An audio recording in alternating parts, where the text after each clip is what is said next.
오늘 성경 말씀은 디모데전서 4장 1절에서 5절입니다.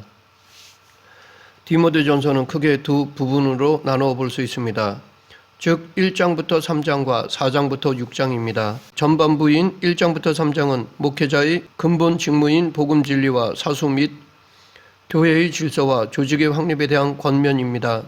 후반부 4장부터 6장은 목회자로서의 직무를 수행하기 위한 세부 지침 및 각 성도들에게 대한 자세와 관련한 교훈입니다.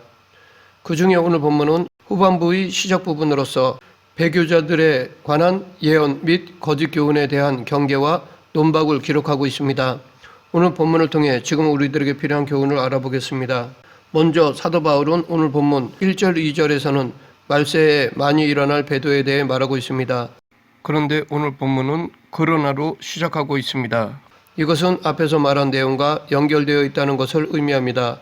앞에서 사도 바울은 크고 위대한 경건의 비밀인 그리스도에 대해 찬양하였습니다. 곧 영원전부터 계셨던 그리스도의 성육신과 인류를 위한 대속사역, 부활, 승천 등을 찬양하였습니다. 그러하기에 이 땅의 모든 사람들은 그리스도를 따르고 찬양하는 것이 마땅한 것입니다. 하지만 실제는 그렇지 않다는 것이 본문입니다. 즉 이처럼 그리스도에 대한 비밀과 진리가 위대함에도 불구하고 이를 영접하기는커녕 도리어 배척하고 떠나는 자들이 있다는 것입니다. 이들은 정작 미혹하는 영과 귀신의 가르침을 따르고 있는 것입니다. 우리는 이러한 자들을 보며 다음과 같은 의문을 가질 수 있습니다. 그러면 이들은 왜 복음을 들음에도 불구하고 이렇게 악한 영과 귀신들을 따르는 것일까요? 바로 여기서 우리는 하나님의 예정과 선택이라는 은혜를 알 수 있습니다. 즉 사람들이 인정하든 안 하든 인류의 구원 속에는 하나님의 절대적인 주권 속에서 이루어지는 선택과 은혜가 작용하고 있습니다. 그리하여 하나님의 선택과 은혜를 받은 자들은 그리스도를 영접하고 따르지만 그러지 못한 자에게는 오히려 배척하는 것입니다. 그리고 자기들의 허망한 욕심과 미혹해하는 귀신의 가르침을 따라 사망의 길로 가는 것입니다. 그런데 여기서 우리가 주목해야 할 것은 이러한 두려운 일이 있을 것을 경고한 분은 성령님이시며 뿐만 아니라 성령이 이를 밝히 말씀하셨다는 것입니다. 여기서 밝히 말하다라는 것은 분명하게 말씀하셨다는 것입니다. 그러므로 장차 귀신의 가르침을 따라 그리스도와 믿음을 버리는 자들이 생겨나는 것은 어떤 확률적인 가능성의 문제가 아닙니다. 혹은 인간의 막연한 추측도 아닙니다. 믿음을 떠나 귀신의 가르침을 쫓는 자들이 생겨나는 것은 반드시 일어나는 필연적인 사건입니다. 이러한 사실은 오늘 우리에게 두 가지 교훈을 주고 있습니다. 첫째, 이처럼 이단들이 생겨날 때 우리는 흔들리지 말아야 한다는 것입니다. 왜냐하면 그러한 무리들이 일어나는 것은 필연적인 사실이기 때문입니다. 물론 우리는 이러한 사건이 우리의 교회에 일어나지 않도록 최선을 다해야 합니다. 하지만 혹 그러한 일이 일어났다고 하더라도 결코 좌절하거나 낙심해서는 안 됩니다. 오히려 그럴수록 모든 성도는 더욱 한마음이 되어 이들과 싸워 나가며 믿음을 지키기 위해 최선을 다해야 합니다. 마치 농부들이 논밭의 잡초를 제거하며 꾸준히 농사를 지어 가을의 수확을 거두는 것처럼 말입니다. 둘째, 우리는 각자 받은 은혜와 믿음을 잃지 않도록 늘 깨어 있어야 한다는 것입니다. 왜냐하면 이러한 사태가 누구에게 일어날지는 아무도 모르기 때문입니다. 물론 이것은 교회와 성도를 보호하시는 하나님의 은혜와 능력을 의심하는 것이 아닙니다. 단지 사단의 유혹과 미혹해하는 영이 늘 교회와 성도들을 노리고 있기에 경계를 게을리해서는 안 된다는 것입니다. 우리는 안일한 자세와 영적 안전 불감증을 버리고 늘 깨어 경계함으로써 사단에 미혹되지 않도록 최선을 다해야 할 것입니다. 사도 바울은 사람들을 믿음에서 떠나게 하는 존재를 가리켜 미혹해하는 영과 귀신이라고 하였습니다. 이러한 존재들에 대해 성경은 다른 곳에서 마귀 혹은 적그리스도의 영, 귀신의 영 등 여러 가지 이름으로 부르고 있습니다. 이들은 바로 용이나 혹은 세상의 임금으로도 불리는 사단과 그 지배하에 있는 악한 영들입니다. 그렇기 때문에 오늘날 그리스도와 복음의 진리를 회방하는 이단들이 눈으로 보기에는 단지 사람들의 집단으로 보일지라도 그 배후에는 그들을 지배하는 악한 영의 세력이 있다는 것을 잊어서는 안 될 것입니다. 이렇게 그들 배후에 악한 영이 있기에 소위 지성인이라고 하는 자들도 이단의 가르침에 쉽게 빠져들게 되는 것입니다. 그러하기에 우리는 이단들과의 싸움이 단지 인간과의 싸움이 아니라 실상은 영적 싸움임을 깨달아야 할 것입니다. 그리고 그들의 배후에는 악령의 세력들이 있다는 것을 늘 기억하고 인간적인 능력으로만 싸우려 하지 말고 오직 성령님을 의지하며 말씀과 기도로 대해야 할 것입니다. 2절을 보면 귀신의 가르침을 따르는 사람들에 대한 실체에 대해 두 가지로 말하고 있습니다. 첫째는 그들은 양심이 화인을 맞은 자들입니다. 그래서 외식함으로 거짓말을 합니다. 여기서 화인 맞다라는 말은 신약 성경 가운데 여기에만 나오는 비유적 표현으로 본래 불로 달구어진 인두로 낙인을 찍는 것을 말합니다. 이렇게 가축이나 노예의 주인이 인두로 낙인을 찍어 자기의 소유임을 표시하듯 사단이 이들의 양심에 화인을 찍음으로써 그들의 양심을 자기 마음대로 합니다. 그러하기에 그들은 외식할 수밖에 없는 것입니다. 즉 거짓말을 하게 합니다. 여기서 알 수 있는 것은 양심이라는 것은 진리와 구원에 대한 절대적 기준이 될 수 없다는 것입니다. 왜냐하면 양심이라는 것은 시대와 문화에 따라 천차만별이어서 이것만을 기준으로 할 경우 진리는 상대적일 수가 있기 때문입니다. 또한 구원과 진리 여부에 대한 궁극적 판단 기준은 외적 모습이 아니라 오직 성경에 기록된 말씀이 되어야 한다는 것입니다. 예수님 당시 서기관과 바리새인들은 율법을 형식적으로는 엄격하게 지킨 자들이었습니다. 그럼에도 정작 이들은 예수님께 책망을 들었습니다. 왜냐하면 이들이 외식하였기 때문입니다. 마음은 없고 눈에 보이는 외적인 형식에만 치중하였기 때문입니다. 다음으로 3절부터 5절에서는 유혹하는 영과 귀신의 가르침을 따르는 자들에 대한 그리스도인의 자세에 대해 말하고 있습니다. 한 예로 미혹하는 영과 귀신의 가르침을 따르는 자들은 혼인을 금하고 어떤 음식물은 먹지 말라고 하였습니다. 이들의 주장은 당시 상황으로 보아 영육 이원론에 기초한 영주주의나 현세를 혐오하고 부정했던 SNF파들의 가르침에서 온 것이라 볼 수 있습니다.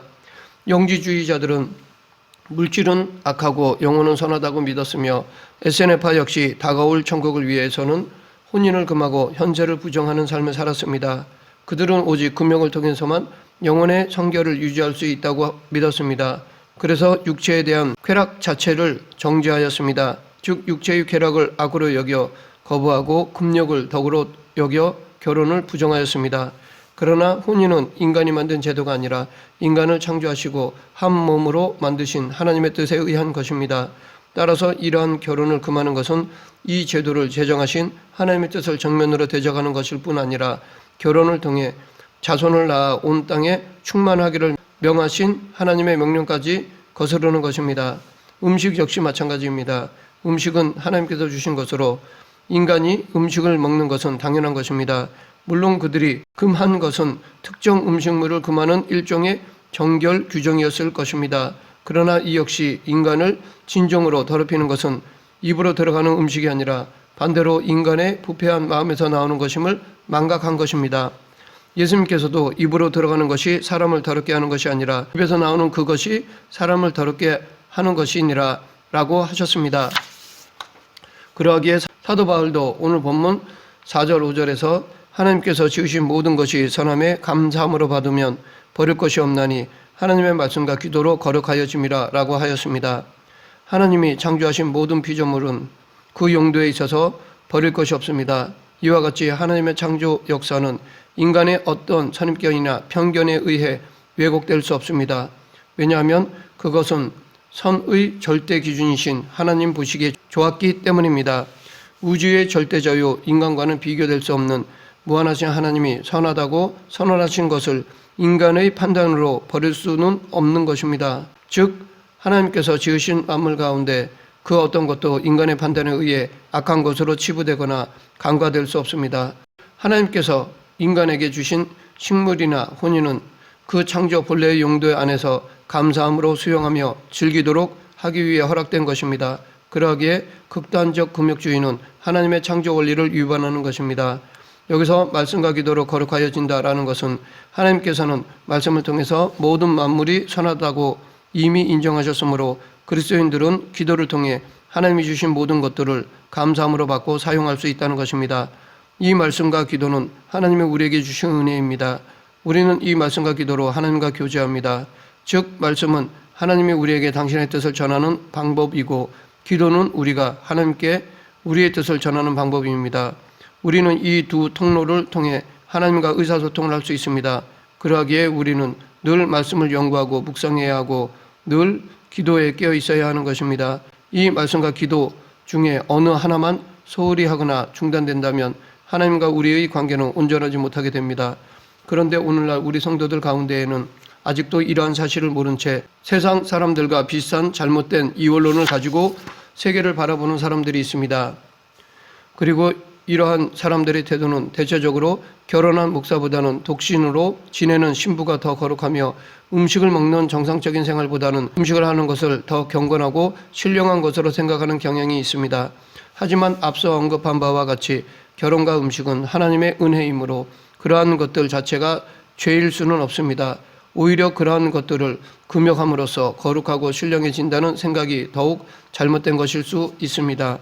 또한 혹자는 세상을 성속 이원론으로 바라보며 나도 목사님처럼 하나님의 일을 하면서 거룩하게 살고 싶은데 먹고 살기 위해 세상에서 밤낮 육신의 일만 도모한다라고 말합니다. 하지만 성경 어디에도 세상에서의 노동이 더럽고 천하다고 말하고 있지 않습니다. 오히려 하나님의 형상으로 지어진 인간에게 노동은 신성한 의무이자 특권입니다. 따라서 우리는 하나님께서 창조하신 것들과 인간의 죄로 인해 오염된 것을 구분할 줄 알아야 합니다. 그리하여 하나님의 특별 은총을 통해 인간의 죄로 오염된 하나님의 창조 세계를 본래의 거룩한 모습으로 회복시킬 수 있어야 합니다.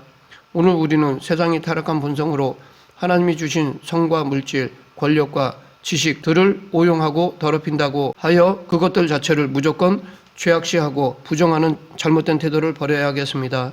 그리고 세상이 그럴수록 우리는 더욱 거룩한 모습으로 말씀과 기도를 통해 그것들을 바로잡아 감으로써 하나님이 창조하고 세우신 모든 것들을 본래의 거룩한 모습으로 변화시키는 세상의 빛과 소금의 사명을 감당해야 하겠습니다. 그러면 어째서 많은 사람들이 복음의 진리를 버리고 사단의 거짓 가르침에 쉽게 미혹되는 것일까요? 또한 이런 위험에서 우리의 믿음을 지키기 위해서 우리는 어떠한 자세를 가져야 하는가요? 사도 바울은 이렇게 사단의 거짓 가르침에 쉽게 미혹되는 것에 대해 디모데후서 4장 3절에서 때가 이르리니 사람이 바른 교훈을 받지 아니하며 귀가 가려워서 자기의 사욕을 따를 스승을 많이 두고 라고 하였습니다.